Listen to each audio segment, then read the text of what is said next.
এক, শিরক করে যে। দুই, মানুষকে হত্যা করে যে। তিন, সুদ খায় যে।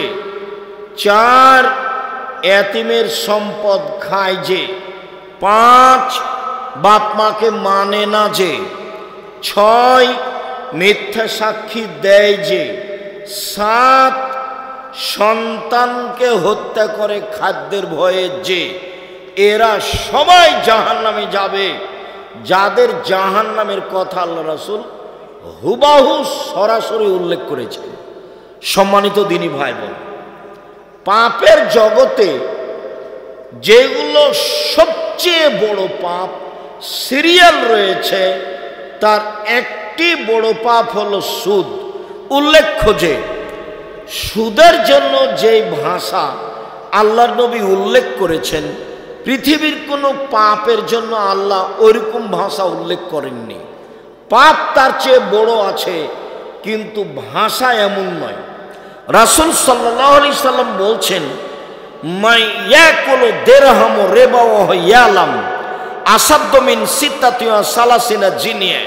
কেউ যদি জেনে শুনে 1 টাকা সুদ খায়, 36 বার জেনা করে যত পাপ হবে, 1 টাকা সুদ খেলে তার চেয়ে বেশি পাপ হবে। এই ছেলে এটা বাদাম নিয়ে ভিতরে যাচ্ছে কেন?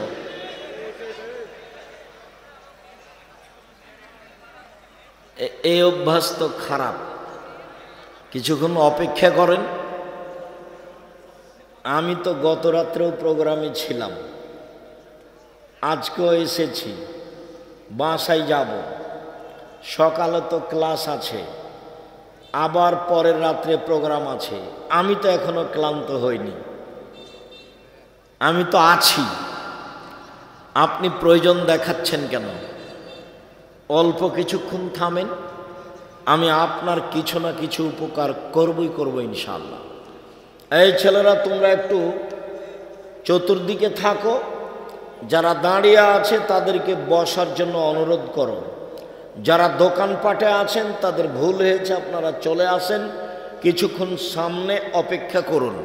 সম্মানিত দিনী ভাই বোন, কেউ যদি জেনে শুনে 1 টাকা সুদ খায়, তাহলে 36 বার জেনা করে যত পাপ হবে, 1 টাকা সুদ খেলে তার চেয়ে বেশি পাপ হবে। মনে রাখবেন, জেনা এমন একটা পাপ, রাসূল সাল্লাল্লাহু আলাইহি সাল্লাম বলেন, অবিবাহিত ছেলে মেয়ে যদি জেনা করে, তাহলে তাকে 100 লাঠি পিটিয়ে এলাকা থেকে 1 বছরের জন্য তাড়িয়ে দিতে হবে। তিনি বলেন, বিবাহিত পুরুষ নারী যদি জেনা করে, তাহলে তাকে ইট ঢেল পাথর দিয়ে মেরে ফেলতে হবে। জেনাই এমন একটা পাপ, বিবাহের পরে যদি এটা ঘটে, তাহলে তার বেঁচে থাকার পথ দুনিয়াতে নেই। 3 শ্রেণীর মানুষকে হত্যা করতে হয়, 2 শ্রেণীর মানুষের বাঁচার পথ আছে। 3 শ্রেণীর মানুষকে হত্যা করতে হয়, 2 শ্রেণীর মানুষের বাঁচার পথ আছে। 1 শ্রেণীর মানুষের বাঁচার পথ নেই। এক, কেউ যদি বলে আমি কোরআন মানি না, তাহলে তাকে সরকারিভাবে হত্যা করতে হবে। তাকে ফাঁসির মঞ্চে নিয়ে যাওয়া হয়েছে, গলায় ফাঁস দেওয়া হয়েছে, তখনও বলছে আমার ভুল হয়েছে, কোরআন মাজিদ আল্লাহর বিধান, আমি আমার কথা ফিরিয়ে নিলাম, তাহলে তার ফাঁসি হবে না। 2, আপনি আমাকে হত্যা করেছেন, আমার বাপ মা আপনাকে হত্যা করে নিবে, তার নাম কেসাস, আপনাকে হত্যা করবেই। তবে আপনার বাঁচার পথ আছে। আপনাকে ফাঁসির মঞ্চে নিয়ে যাওয়া হয়েছে, ফাঁস গলায় দেওয়াও হয়েছে। এই সময়তে আমার বাপ মা চিৎকার করে জানাচ্ছে দায়িত্বশীলদের যে আমরা কেসাস নিব না, মাফ করে দিলাম, আমরা কেসাস নিব না, মাফ করে দিলাম। তাহলে আপনাকে ফাঁসির মঞ্চ থেকে নামিয়ে নেওয়া হবে, আপনার ফাঁসি হবে না। 3 হলো, কেউ যদি বিবাহ করার পরে জেনা করে, তাহলে পৃথিবীতে তার বেঁচে থাকার কোনো পথ নেই, কোনো পথই নেই। খুব ভালোভাবে জানা আছে, কোনো একদিন এই মঞ্চে আমরা বলছিলাম, জনক একজন মহিলা রাসূলের দরবারে এসে বলল, আল্লাহর নবী, আপনি আমাকে পবিত্র করুন।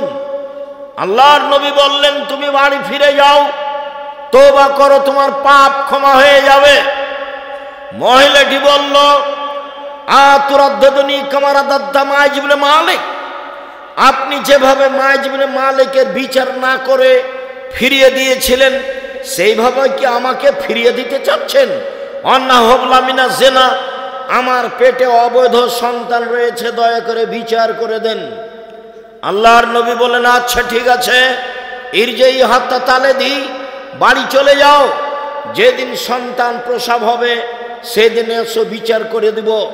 মহিলা চলে গেল, সন্তান প্রসব হয়েছে, মুসলিম গ্রন্থে এসেছে, সেই সবেমাত্র জন্ম সন্তানকে নেকড়ায় জড়িয়ে নিয়ে রাসূলের দরবারে এসে বলছে, আল্লাহর নবী, এই যে সন্তান প্রসব হয়েছে, বিচার করে দেন। আল্লাহর নবী দৃশ্য দেখে অবাক হয়ে বললেন, ইরজেই, বাড়ি ফিরে যাও, ফারদেই হে, বাচ্চাকে দুধ খাওয়াও, হাত্তা তাফতে মিহে, যেদিন বাচ্চা দুধ ছেড়ে দিবে সেদিন আসছে, বিচার করে দিব। মহিলা বাচ্চা নিয়ে বাড়ি চলে গেল, বাচ্চাকে দুধ খাওয়ালো। 2 বছর পরে বাচ্চা নিয়ে বিচারালয়ে উপস্থিত, তখন বাচ্চার হাতে এক টুকরা রুটি রয়েছে। এই রুটি প্রমাণ করে বাচ্চা খাদ্য খেতে পারে। আল্লাহর নবী বাচ্চাটাকে একজন মানুষের হাতে সমর্পণ করলেন, যাও তুমি এই বাচ্চাটা লালন পালন করো। তিনি বললেন, সঙ্গী সাথী, এই যাবো বেহা, তোমরা একে মাঠে নিয়ে যাও, ওয়াহফিরুল্লাহ সাদরেহা, তার জন্য বুক পর্যন্ত একটা গর্ত খোঁড়ো, সুম্মার জেমুহা, গর্ত খোঁড়ে বুক পর্যন্ত মাটিতে পুঁতে দিয়ে চতুর্দিক থেকে ইট ঢেল পাথর মেরে তাকে দুনিয়া থেকে বিদায় করো। সাহাবীগণ বলেন, আমরা তাকে মাঠে নিয়ে গেলাম, গর্ত খোঁড়ে বুক পর্যন্ত মাটিতে পুঁতে দিলাম, চতুর্দিক থেকে ঢেল পাথর মারতে লাগলাম। খালিদ বিন ওয়ালিদ বলেন, আমি একটা পাথর তার মুখের উপরে মারলাম, পাথর মুখে লেগে মুখ ফেটে রক্ত ছিটে খালিদের গায়ে লাগলো। ফাসবাহা, খালিদ গালি দিয়ে বসলেন। খালিদ আল্লাহ নবী বললেন, মাহলে খালিদ, খালিদ থামো, তুমি কি গালি দিও না। এ মহিলা আল্লাহর দরবারে এত তওবা করেছে, এই অপরাধের জন্য আল্লাহর কাছে এত ক্ষমা ভিক্ষে চেয়েছে। বড় থেকে বড় পাপী যদি এরকম ক্ষমা চাই, তাহলে তার পাপ ক্ষমা হয়ে যাবে। খালিদ শোনো, মদিনার যত মানুষ রয়েছে সবাকেই যদি এই মহিলার তওবা ভাগ করে দেওয়া হয়, সবার পাপ ক্ষমা হয়ে যাবে। এই মহিলা আল্লাহর দরবারে এরকম তওবা করেছে, ওকে গালি দিও না খালিদ। ইট ঢেল পাথর দিয়ে তাকে হত্যা করা হলো। আল্লাহর নবী তার জানাজা করলেন, কাফন দাফন করলেন। তিনি ঘোষণা দিলেন তার তওবা কবুল হয়েছে, তার পাপ ক্ষমা হয়ে গেছে। তিনি জানাজা করলেন মানে তার পাপ ক্ষমা হয়ে গেছে। তিনি কাফন দাফন করলেন মানে তার পাপ ক্ষমা হয়ে গেছে। পৃথিবীর সবচেয়ে বড় মানুষ এই কথাটা বলতে পারলেন না, ঠিক আছে যাও, তোমার পাপ ক্ষমা হয়ে গেছে, তোমার বিচার হবে না, এই কথা তিনি বলতে পারলেন না। মুহাম্মদ সাল্লাল্লাহু আলাইহি সাল্লাম শরীয়তের কাছে নিজেই জিম্মি। মানে বলতে চেয়েছে, আপনাকে বিবাহ করার পরে কেউ যদি জেনায় লিপ্ত হয়, তাহলে তার পৃথিবীতে বেঁচে থাকার কোনো সুযোগ নেই। শুনুন, সুদের পাপকে আল্লাহ রাসূল বলছেন, কেউ যদি জেনে শুনে 1 টাকা সুদ খায়, 36 বার জেনা করে যত পাপ হবে, 1 টাকা সুদ খেলে তার চেয়ে বেশি পাপ হবে। এবার আপনি বুঝেন সুদের পাপ কি জিনিস। পৃথিবীতে পাপ আছে শিরক করা, ভাষা এরকম নয়। পৃথিবীতে পাপ আছে মহাপাপ, বাপ মায়ের অবাধ্য চলা, ভাষা এমন নয়। পৃথিবীতে মহাপাপ রয়েছে মিথ্যা সাক্ষী দেওয়া।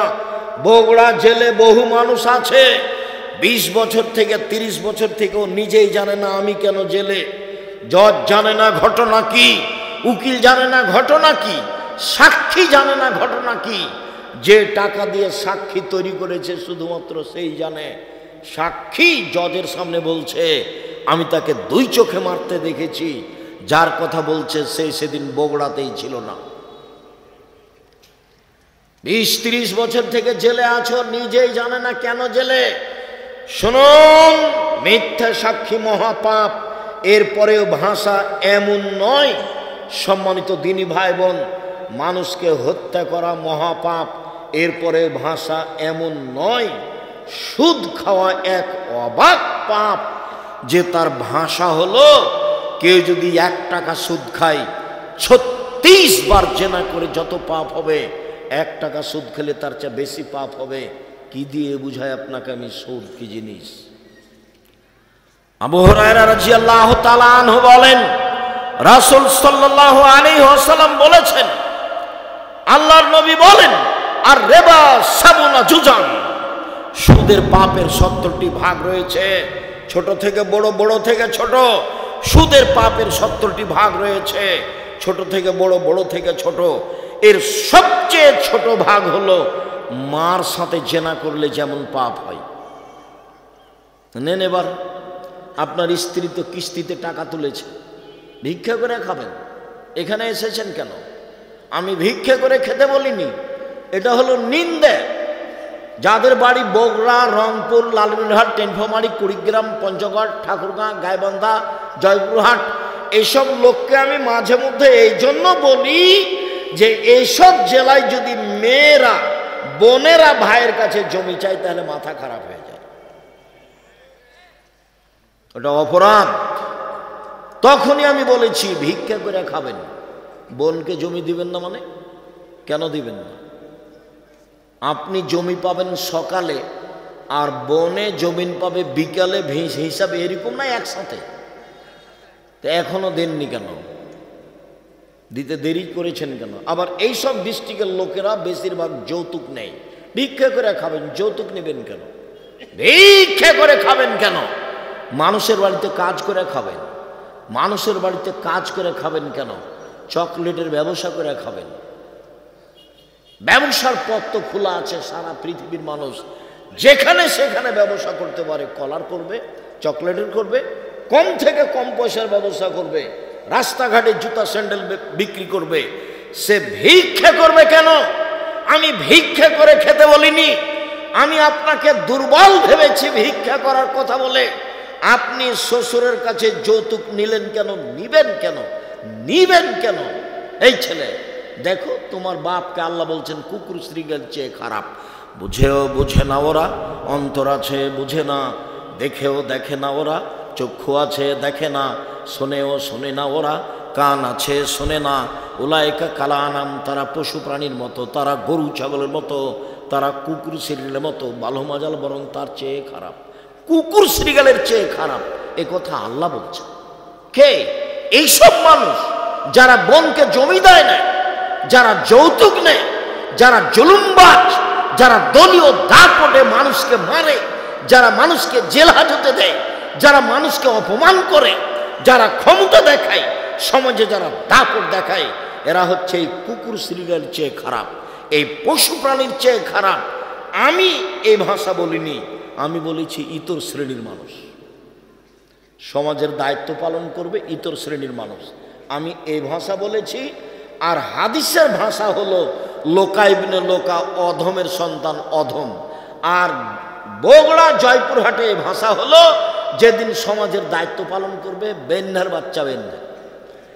আর চাঁপাইনবাবগঞ্জ, রাজশাহীতে এই ভাষা হলো যেদিন সমাজের দায়িত্ব পালন করবে ছোট লোকের বাচ্চা ছোট লোক। আর যদি ঢাকায় যান তাহলে সে ভাষা আমি নকল করতে পারি না। সারা দেশের যেই পল্লী অঞ্চলে গিয়ে সবচেয়ে নিম্ন ভাষা যেটা ব্যবহার করে, সেই ভাষা আল্লাহ রাসূল ব্যবহার করেছেন, সেটা হলো লোকা ইবনে লোকা, যার বাংলা হচ্ছে অধমের সন্তান অধম, ইতর শ্রেণীর মানুষ, ইতরের সন্তান ইতর। যেদিন সমাজের দায়িত্ব পালন করবে সেদিন কিয়ামত হবে। সেদিন মানুষ মানুষের প্রতি জুলুম করবে, অত্যাচার করবে, রাহাজানি করবে, অন্যায় করবে, অবিচার করবে, সমাজকে কলুষিত করবে। সম্মানিত দিনী ভাই বোন, বলছিলাম চলেন এবার মূল কথাই ফিরে যায়। মহান আল্লাহ বলেন, পৃথিবীর মানুষ শুনে রেখো, ইয়ামহাকাল্লাহু রিবা ইউরবি সাদাকাত, সুদ মানুষের টাকাকে কমিয়ে দেয়, দান মানুষের টাকাকে বেশি করে দেয়। সুদ মানুষের টাকাকে কমিয়ে দেয়, এভাবে আল্লাহ বলেন। আর আল্লাহর নবী বলেন, ইন্নার রিবা ওয়াইন কাসরা ফাইন্না আকিবাতুহু তাসিরু ইলা কাল্লিন, যদিও সুদ বাহ্যিকভাবে টাকা বেশি মনে হচ্ছে, এর পরিণতি হলো নিঃস্ব। শুনুন, আল্লাহ বলছেন সুদ খেলে টাকা কমে যাবে, নবী বলছেন সুদ খেলেও নিঃস্ব হবে। আমি বলছি দুইটার সমন্বয়ে সুদ খেলে তাকে ভিক্ষা করে খেতে হবে, বাড়ি গাড়িও থাকবে না। দেখবেন আপনাদের গ্রাম থেকে কত যারা কিস্তিতে টাকা উঠাতো তাদের বাড়িও নেই। সুদ খেলে টাকা কমবে কিভাবে? সুদ খেলে কিছু লোকের কাছে টাকা চলে যাবে, বাকি লোক নিঃস্ব হয়ে যাবে। পৃথিবীতে যখন সুদ চালু হবে, পৃথিবীর কয়েকটা বড় দেশে টাকা চলে যাবে, বাকি দেশগুলি দেউলিয়া হয়ে যাবে। কেন হবে?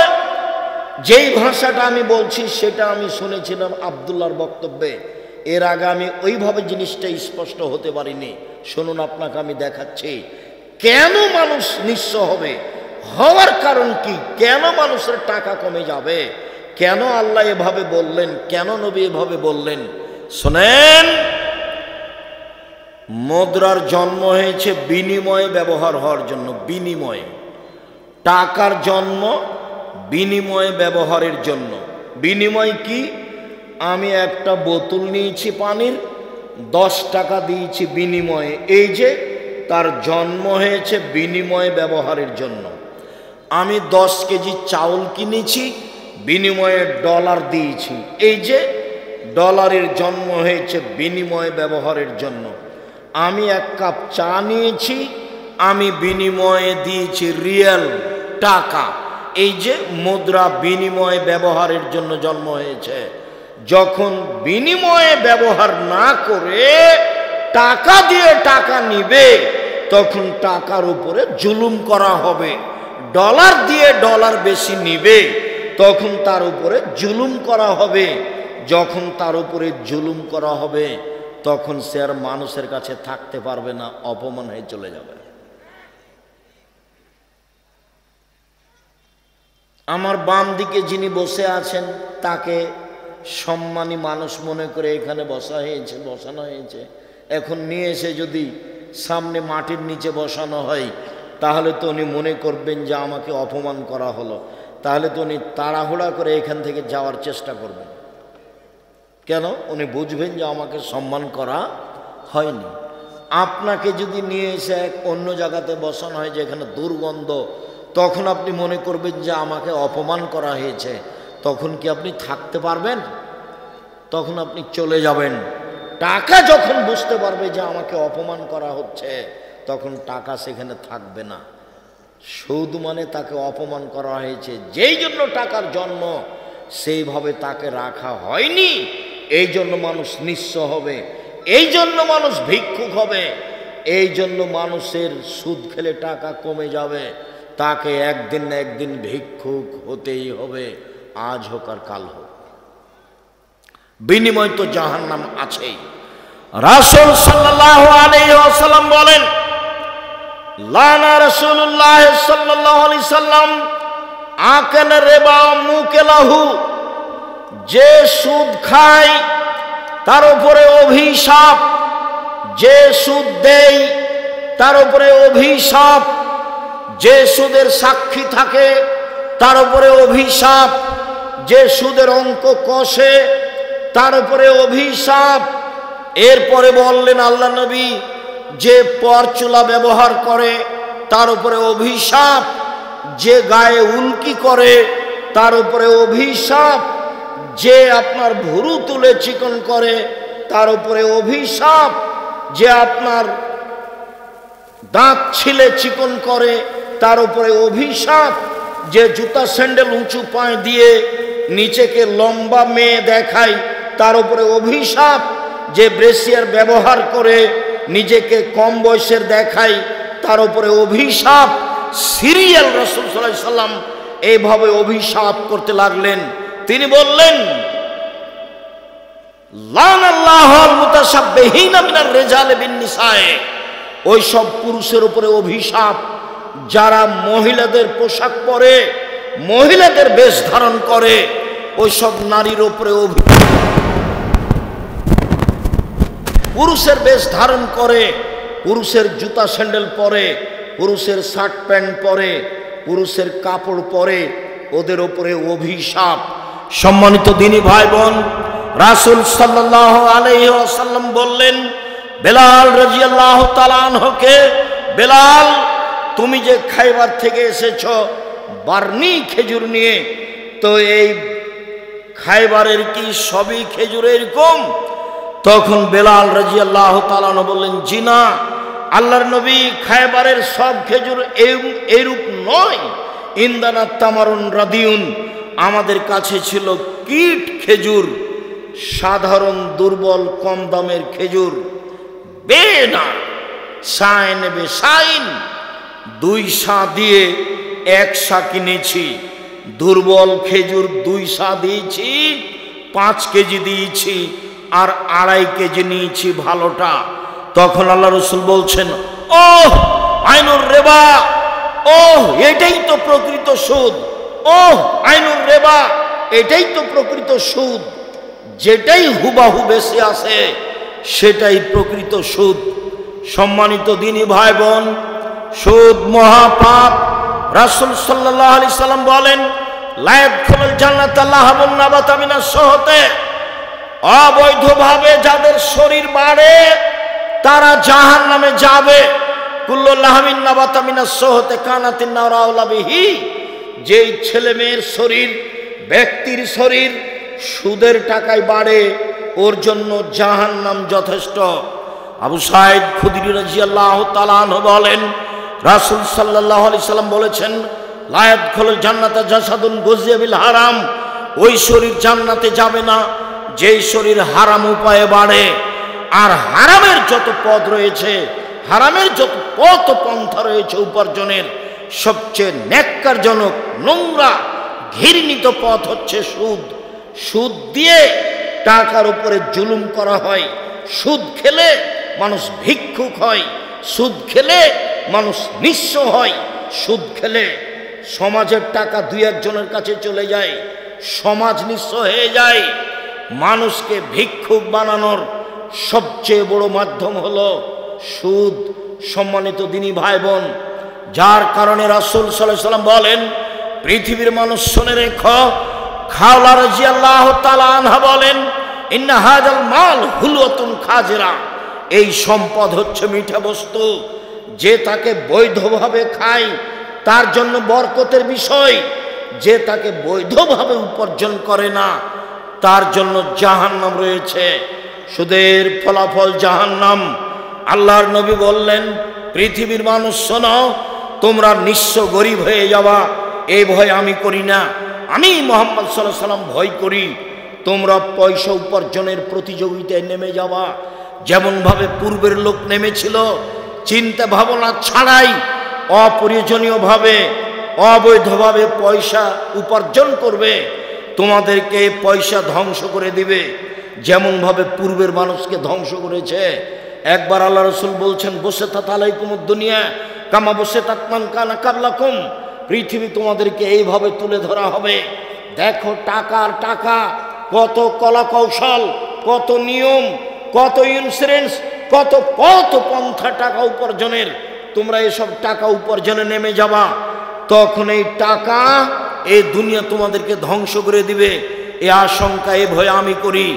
সম্মানিত দিনী ভাই বোন, সাবধান থাকবেন। রাসূল সাল্লাল্লাহু আলাইহি সাল্লাম বলেছেন, অবৈধ পয়সা আল্লাহ কবুল করেন না।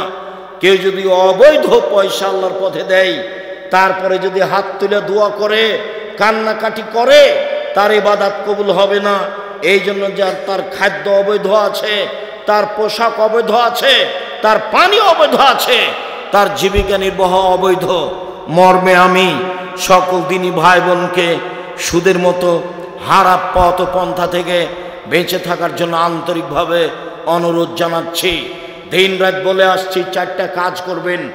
1, 5 ওয়াক্ত সালাত, 2, হালাল রুজি, 3, কোরআন তেলাওয়াত, 4, আড্ডা পিটা চিরদিনের জন্য হারাম। দোকানে বসে আড্ডা পিটবেন না, মোবাইল নিয়ে আড্ডা পিটবেন না।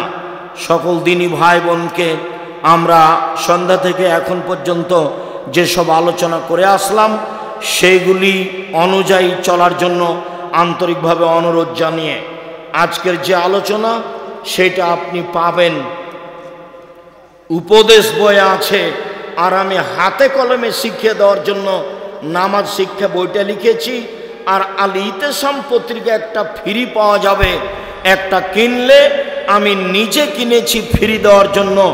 আর এই ফতোয়া সিরিজ বইয়ে 1000 ফতোয়া আছে, যেটা মুফতিদের মাধ্যমে আমি নিজে বৈঠক থেকে সংশোধন করে এই বই বের করা হয়েছে। ফতোয়া সিরিজ, ফিকুল হাদিস ফতোয়া সিরিজ, 1000 প্রশ্নের উত্তর আছে। অতীব গুরুত্বপূর্ণ বই।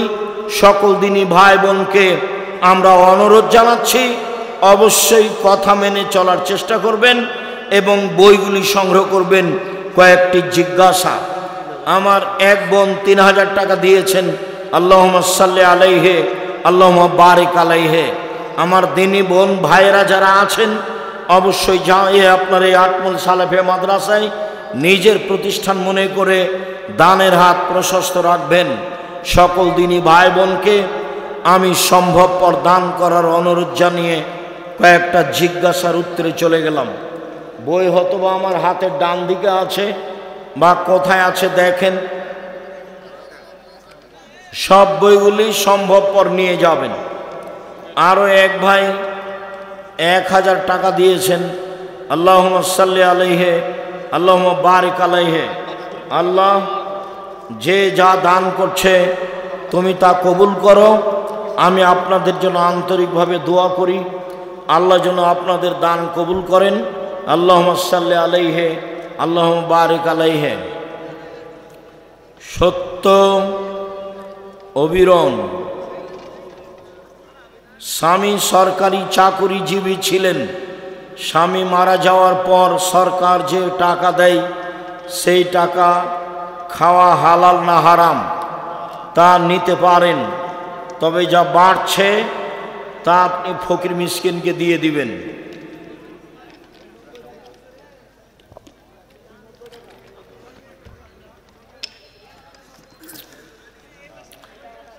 শায়েখ মেয়ে দেখার সময় ছেলের সঙ্গে কে কে যেতে পারবে? তার বোন, তার মা যেতে পারে, ভাই পিতা নয়।